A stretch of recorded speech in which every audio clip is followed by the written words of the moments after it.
নমস্কার। আজ আমি শোনাব শ্রীরাম ও জনমদুখিনী মা সীতার জন্মের কথা।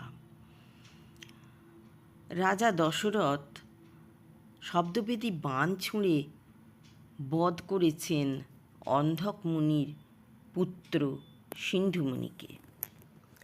পুত্র শোকে মারা যাবার আগে অন্ধক মুনি দশরথকে অভিশাপ দিলেন, আমার যেমন পুত্র শোকে প্রাণ বিয়োগ হচ্ছে, তোমারও পুত্র শোকেই প্রাণ বিয়োগ হবে।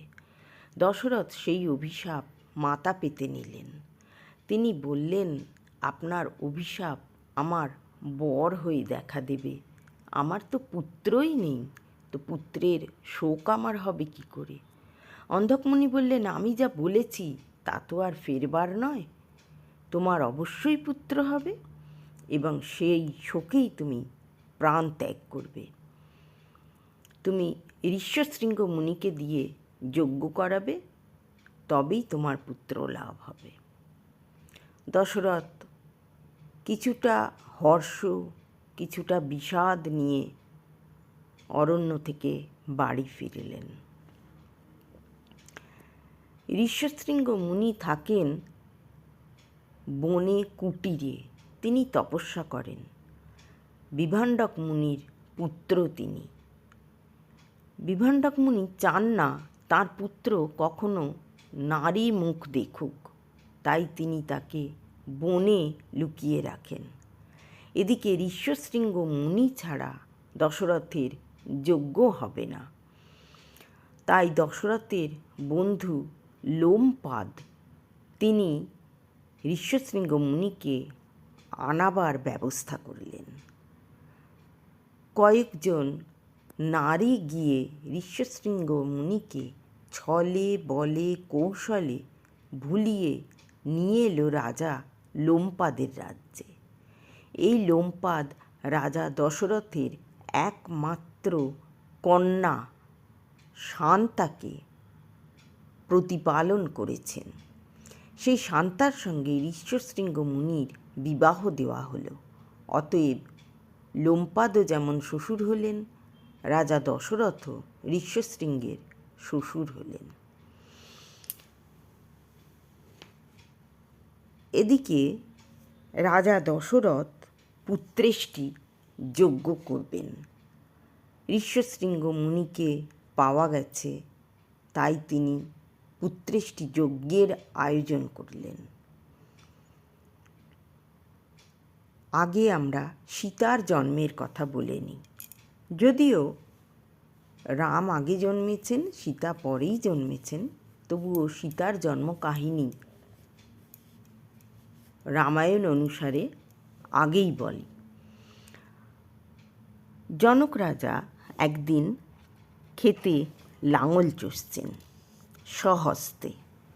লাঙল চষার সময় লাঙলের ফলায় একটি ডিম উঠে এলো। সেই ডিমটি কৌতূহল ভরে তিনি হাতে নিলেন। দেখলেন ডিমের মধ্যে যেন প্রাণ স্পন্দন হচ্ছে। তিনি কৌতূহল ভরে এবার ডিমটি ভাঙলেন।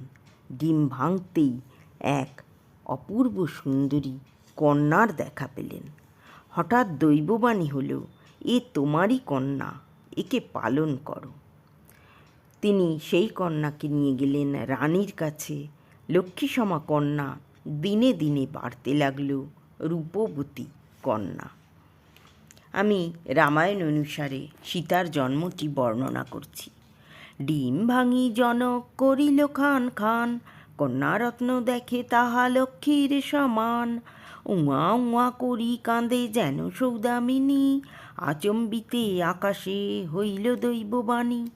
চাষভূমি হইতেই কন্যার জনম, তব কন্যা বটে এই করহ পালন। শুনিয়া জনক বড় হরিষ অন্তরে, কন্যা কোলে করিয়া তখন আসে ঘরে। দেখি কন্যা রাজরানী জিজ্ঞাসে তখন, দুঃখ দিয়া কাহারে আনিলা কন্যা ধন। জনক বলেন ক্ষেত্রে কন্যার জনম, মম কন্যা বটে তুমি করহ পালন। অপত্য নাহিক স্নেহ বাড়িল অন্তরে, দিনে দিনে বাড়ে লক্ষ্মী জনকের ঘরে। এবার পুত্রেষ্টি যজ্ঞ করে ঋষ্যশৃঙ্গ মুনি আহুতি দেবেন। তখন শঙ্খচক্র গদাপদ্মধারী নারায়ণের আবির্ভাব হল। সেই মূর্তি কেবল ঋষ্যশৃঙ্গ মুনিই দেখতে পেলেন। তিনি আহুতি দেওয়ার পর চরু উঠে এলো। সেই চরুতে মিশ্রিত হলেন নারায়ণ। সেই চরু হাতে ঋষ্যশৃঙ্গ মুনি দশরথকে বললেন, এটি তুমি তোমার প্রধানা মহিষীকে দাও, এই চরু খেলেই তোমার মহিষী গর্ভবতী হবেন। দশরথ কৌশল্যার হাতে দিলেন। কৌশল্যা চরুটি ধরে আছেন। এমন সময় কইকেয়ী ছুটে এলেন, বললেন, আমি রাজার প্রধানা মহিষী, রাজা আমাকে সবচেয়ে বেশি ভালোবাসেন, তুমি আমাকে চরুর অংশ দাও। কইকেয়ী তাকে অর্ধ অংশ দিলেন। তখন সুমিত্রা এলেন, আমিও তো রাজার প্রধানা মহিষী, তোমরা আমাকে চরুর অংশ দাও, আমি কথা দিচ্ছি আমার যে সন্তান হবে তারা তোমার সন্তানদের সঙ্গী হবে। তখন দুই রানী তাদের চরুর অংশ সুমিত্রাকে দিলেন। অতএব চরু 4 ভাগে বিভক্ত হল। যথাসময়ে রানীরা গর্ভবতী হলেন। কৌশল্যার সন্তান হল। প্রথমে রাজা দশরথকে খবর দেওয়া হলো। তিনি সন্তান মুখ দর্শন করে অত্যন্ত আনন্দ পেলেন। এরপর মা হলেন কইকেয়ী এবং সুমিত্রা 2টি যমজ সন্তানের মা হলেন। এটিও আমি রামায়ণ অনুসারে আপনাদের বলে শোনাচ্ছি। হেথা 3 রানী চরু করিল ভক্ষণ, কোটি সূর্য যিনি সেই 3 বরণ, যে ছিল প্রাক্তন পুণ্য তাহারি কারণ, কৌশল্যারে দেখা দেন প্রভু নারায়ণ। স্বপ্নে শঙ্খ চক্র গদা পদ্ম সারঙ্গধারী, চতুর্ভুজ রূপে দেখা দিলেন শ্রীহরি। আপনি তোমার গর্ভে লয়েছি জনম, পুত্র বলি দুগ্ধ দিয়া করহ পালন। এত বলি অদর্শন হইল নারায়ণ, কৌশল্যা বলেন কি বা দেখিনু স্বপন। মধু চৈত্র মাস শুক্লা শ্রীরাম নবমী, শুভক্ষণে ভূমিষ্ঠ হইলেন জগৎ স্বামী। অন্ধকার ঘুচে যেন জ্বলিলেক বাতি, কোটি সূর্য জিনিয়া তাহার দেহজ্যোতি।